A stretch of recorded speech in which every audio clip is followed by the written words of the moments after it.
Guys, mga unta atong sudan kining kanong gihapon. Gamay tong kanon pero magkapita.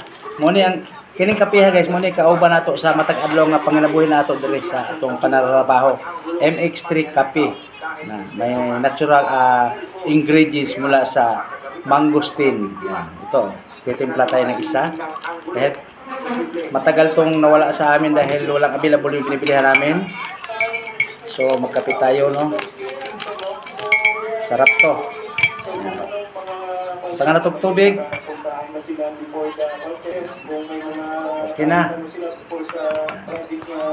Sarap to guys. So ano intro mga idol, oh. Kaon na ta.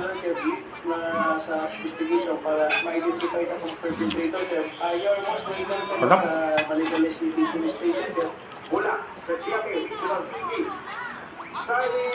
Ang MX3 guys is kasama natin sa araw-araw na hanap buhay ko. May magandang epekto sa ating katawan.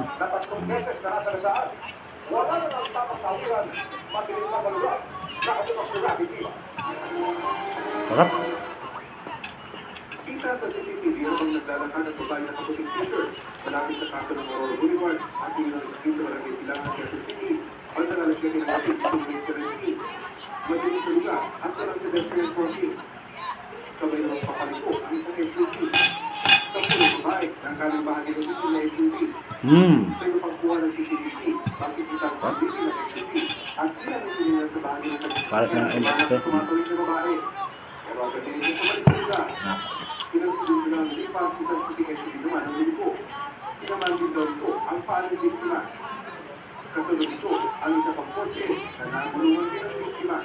According sir sa investigator natin, sabi daw ng barangay, malamang hindi talaga niya nakita kasi nga madilim daw po. Opo. As per backtracking din sa CCTV, parang kung titingnan daw siya nung naglalakad, talagang hindi niya napansin.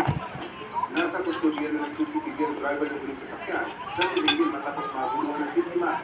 Pinagahanap pa ang driver ng uling dalawang SUV na nakasagasa.